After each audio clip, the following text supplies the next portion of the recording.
নমস্কার দর্শক বন্ধুরা, কিচেন ক্রাভিংসের আবারও একটি নতুন এপিসোডে সবাইকে স্বাগত জানাই। আশা করছি আমার সকল প্রিয় দর্শক বন্ধুরা যে যেখান থেকে আমার চ্যানেলটি তোমরা দেখে থাকো সকলেই সুস্থ এবং ভালো আছো।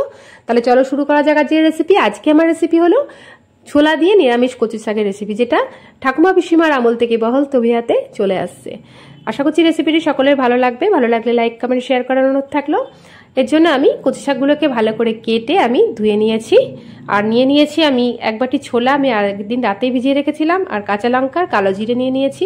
এবার আমি কচু শাকগুলোকে একটা প্রেসার কুকারের মধ্যে নিয়ে নিচ্ছি। আমি এটাকে দুটো সিটি দিয়ে নেবো, আর দিয়ে দিচ্ছি একটু লবণ স্বাদ মতন, আর সামান্য একটু জল আমি অ্যাড করছি। যেহেতু কচু শাক নিজেই জ্বলো, এর থেকে জল ছাড়বে, আমি অল্প একটু জল দিয়েছি যাতে তলা না ধরে। এবার আমি দুটো সিটি দিয়ে আমি এটাকে নামিয়ে নেব। দুটো সিটি পড়ে গেছে।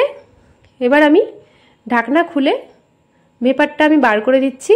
এবার আমি কচু শাকের জলটাকে আমি ছড়িয়ে নেব, যাতে এক ফোঁটাও জল না থাকে। জল থাকলে গলা ধরতে পারে, এর জন্য আমি সম্পূর্ণ জলটাকে একদম পুরো আমি ছেঁকে নেব। একটা ঝাঁঝরির সাহায্যে আমি জলটাকে পুরো ছেঁকে নিয়েছি। এক ফোঁটাও যাতে জল না থাকে সেইভাবে আমি জলটাকে পুরো ছেঁকে নিয়েছি।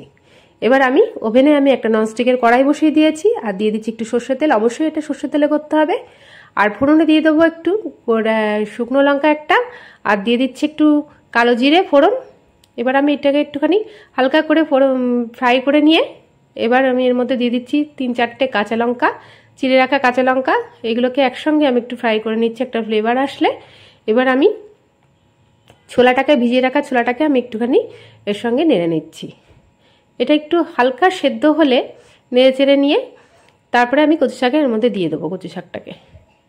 এটা ছোলাটা আমার হালকা সেদ্ধ হয়ে গেছে। এবার কচু শাকটাকে দিয়ে আমি ছোলা কচু শাক একসঙ্গে আমি এটাকে একটু কষিয়ে নিচ্ছি।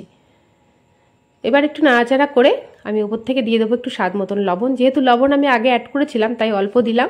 আর একটু দিয়ে দিচ্ছি হলুদ 1 চা চামচ, 1 চা চামচ জিরের গুঁড়ো, 1 চা চামচ ধনের গুঁড়ো, 1 চা চামচ লঙ্কার গুঁড়ো। তারপর আমি একসঙ্গে আমি 4 থেকে 5 মিনিট আমি ভালো করে কষিয়ে নিচ্ছি। এটা যত বেশি কষানো হবে আর জলটা যত শুকানো হবে এটা টেস্ট তত বেশি ছাড়বে। এবার আমি 10 থেকে 12 মিনিটের জন্য ঢাকনা দিয়েছিলাম। 10-12 মিনিট পর আমি ঢাকনাটা খুলে নিচ্ছি।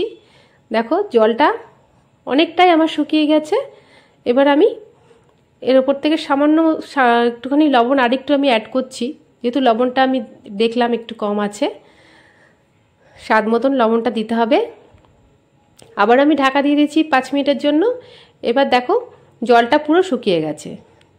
জলটা পুরো না শুকালে গলা ধরতে পারে, এর জন্য আমি জলটাকে ভালো করে শুকিয়ে নিয়েছি। আর ওপর থেকে নুন ঝাল মিষ্টি ব্যালেন্সের জন্য দিয়ে দিচ্ছি একটু চিনি। তারপরে আমি এটাকে চিনিটাকে ভালো করে মেল্ট করে নিচ্ছি। হয়ে গেছে আমার রেসিপিটি। আর নামানোর আগে দিয়ে দিচ্ছি একটু লেবু চিপে দিচ্ছি। বর্ষার কচু যেহেতু গলা ধরতে পারে, ওর জন্য একটুখানি লেবুর রস আমরা দিলাম। তোমরা না চাইলে এটাকে স্কিপ করতে পারো। লেবুটা দিলে একটু স্বাদও ভালো হয়, একটু টকটক লাগে, খেতেও ভালো লাগে। খুব সহজেই এই রেসিপিটি তোমরা বাড়িতে বানিয়ে ফেলতে পারবে, কোনো ঝামেলা নেই। খেতেও খুব ভালো লাগে। এটা গরম গরম ভাতে খুবই ভালো লাগে। মুখে অরুচি থাকলে একদম মুখ ছেড়ে যাবে। আশা করছি রেসিপিটি সকলের ভালো লাগবে। ভালো লাগলে লাইক কমেন্ট শেয়ার করার অনুরোধ থাকলো, আর পাশে থাকা বেল আইকনটি প্রেস করে সঙ্গে থাকবে নেক্সট ভিডিওটি দেখার জন্য। যখন আমি নতুন কোনো ভিডিও আপলোড করব সবার প্রথমে তোমাদের কাছে পৌঁছে যাবে। তাহলে আজকের মতন এইটুকুনি। আবার আসবো নতুন নতুন রেসিপি নিয়ে। ভালো থাকবে, সুস্থ থাকবে। ধন্যবাদ।